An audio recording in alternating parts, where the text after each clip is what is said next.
जंगल में टोनी नाम की एक अनाथ चिड़िया रहती थी। कोई भी पक्षी उससे बात नहीं करता था। हे भगवान, क्या मैं इतनी बुरी हूँ? जंगल का कोई भी पक्षी मुझसे बात नहीं करता है। मैंने इनका क्या बिगाड़ा है? ये कहकर वो सो जाती है। तभी जिगरबाज वहाँ पर आ जाता है। अरे वाह, आज टूनी चिड़िया अकेली बैठी है अपने घोंसले में। आज इसे छोड़ूंगा नहीं। जिगरबाज टूनी चिड़िया को घोंसले के साथ उठाकर नदी के पास वाले पेड़ के पास ले आता है। छोड़ो मुझे, जाने दो जिगरबाज, मैंने तुम्हारा क्या बिगाड़ा है? जाने दो। ऐसे कैसे छोड़ दूं? काफी दिनों से किसी चिड़िया का शिकार नहीं किया है। जैसे ही जिगरबाज टूनी चिड़िया पर हमला करने वाला होता है, तभी पेड़ के पास से एक तेज हवा आती है, जिससे जिगरबाज दूर उड़कर चला जाता है। थोड़ी देर बाद टूनी चिड़िया को जब होश आता है, उसका एक पंख चांदी का और एक पंख सोने का हो जाता है, क्योंकि वो एक जादुई पेड़ था। टूनी चिड़िया उड़कर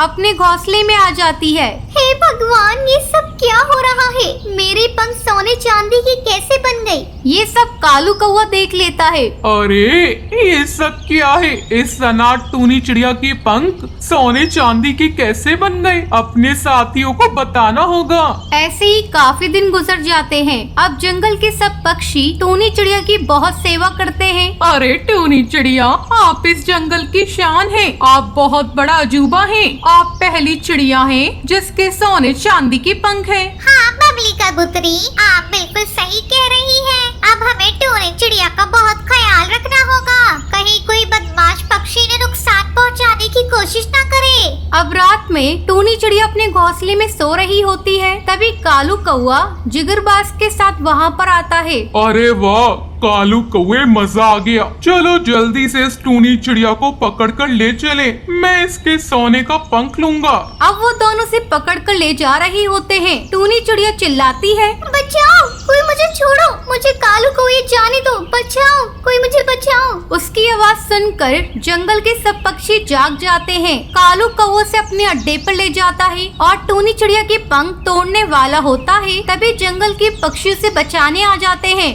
कालू कौवे, जिगरबाज, तुम्हारी हिम्मत कैसी हुई हमारी टूनी चिड़िया को मारने की? हम तुम्हें छोड़ेंगे नहीं। वो सब मिलकर कालू कौवे जिगरबाज को खूब मारते हैं और उसे वहाँ से भगा देते हैं। शुक्रिया बबली कबूतरी, टुनटुनी चिड़िया, आप सबने मेरी जान बचा ली। अब वो सब टूनी चिड़िया के लिए एक पक्का घोंसला बना देते हैं और सब एक साथ खुशी खुशी रहते हैं। नंदनवन जंगल में टुनटुनी नाम की एक अनाथ चिड़िया रहा करती थी। उसके माँ बाप की मौत जंगल में आई तेज बर्फ बारिश में हो गई थी। तब से टुनटुनी फल बेचकर अपना गुजारा करा करती थी। एक दिन टुनटुनी से मिलने उसकी सहेली रानो चिड़िया आती है। टुनटुनी मेरी जान, ये देख, ये जूता कैसा है? ये तो बहुत सुंदर है, तेरे ऊपर तो बहुत सुंदर लगेगा। और तेरे ऊपर ये शूज मैं तेरे लिए लेकर आई हूँ टुनटुनी। मेरे लिए? मेरे लिए तो शूज क्यों लेकर आई है? क्योंकि ये शूज पहनकर तुझे कल मेरे घर आना है। मुझे देखने लड़के वाले आ रहे हैं और मैं चाहती हूँ मेरे साथ साथ मेरी सहेली भी सुंदर लगे। लेकिन लड़के वाले तुझे देखने आएंगे, मैं वहाँ आकर क्या करूँगी? मुझे कुछ नहीं सुनना टुनटुनी, तुझे कल आना ही होगा, कोई बहाना नहीं चलेगा। अच्छा बाबा, तुम नाराज मत हो, मैं आ जाऊंगी। अगले दिन टुनटुनी चिड़िया तैयार होकर रानो चिड़िया के घर जाती है। उसी समय लड़के वाले आते हैं। जब लड़के की माँ टुनटुनी चिड़िया को देखती है तो रानी चिड़िया से कहती है, बहन जी, मुझे आपकी छोटी चिड़िया भी पसंद है। मैं अपने बड़े बेटे के साथ साथ अपने छोटे बेटे की भी शादी करना चाहती हूँ। नहीं नहीं, आप गलत समझ रही हैं। ये मेरी बेटी की सहेली टुनटुनी है। ये मेरी बेटी जैसी है, लेकिन ये बहुत ही अभागनी है। इसके माँ बाप की जान एक तेज तूफान ने ले ली। मैं टुनटुनी को अलग ले जाकर अभी पूछ लेती हूँ, क्या शादी के लिए तैयार है या नहीं। हाँ हाँ बहन जी, अगर लड़की तैयार होगी तभी हम शादी करेंगे। रानी चिड़िया टुनटुनी को एक कोने में ले जाकर उससे कहती है, बेटी ना मत कहना, ऐसे रिश्ते बार बार नहीं मिलते। तुम दोनों सहेलियां बहुत ही खुशकिस्मत हो जो एक ही घर में जा रही हो। मैं तुमसे जबरदस्ती नहीं करना चाहती। अगर तुम्हें ये शादी मंजूर है तो तुम हाँ कर दो। शादी का सारा खर्च मैं उठाऊंगी। लेकिन आंटी, आप एक साथ दो शादी का बोझ कैसे उठाएंगी? तुम मुझे आंटी नहीं माँ कहो।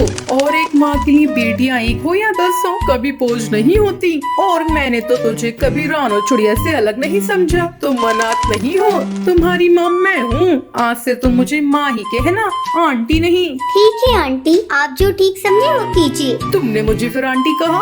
नहीं नहीं, अब मैं आपको फिर कभी आंटी नहीं कहूँगी। आप जाइए, लड़के वालों को मेरी तरफ से हाँ कह दीजिए। रानो चिड़िया और टुनटुनी चिड़िया की शादी तय हो जाती है। एक दिन रानो चिड़िया टुनटुनी से कहती है, टुनटुनी चल चल कर डोली पसंद कर ले, माँ ने हम दोनों को डोली पसंद करने को बोला है। नहीं रानो चिड़िया, तू जा और अपने लिए पसंद कर ले। मैं तो अपनी माँ की डोली पर विदाई लूंगी। मुझे लगेगा मेरी माँ मुझे आशीर्वाद दे रही है। ठीक है टुनटुनी, मैं जाकर अपने लिए डोली खरीद कर लाती हूँ। शादी वाले दिन कन्यादान के समय टुनटुनी के माँ बाप को बुलाते हैं। तब टुनटुनी रोते हुए कहती है, पंडित जी, मेरे माँ बाप अब इस दुनिया में नहीं है। मैं एक अनाथ हूँ, पता नहीं कौन मेरा कन्यादान करेगा। तभी रानी चिड़िया और उसका पति चिंटू वहाँ पर आते हैं। बेटी तू मत रो, मैं तेरा कन्यादान करूँगा। अंकल, क्या मैं आपको पापा बुला सकती हूँ? हाँ हाँ बेटा, मैं तेरा पापा ही तो हूँ, तुम मुझे पापा कह सकती हो।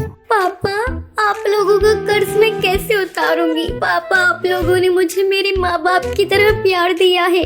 रानी चिड़िया और चिंटू चिड़ा उसका कन्यादान कर देते हैं। दोनों सहेलियां विदा होकर अपने ससुराल आती हैं।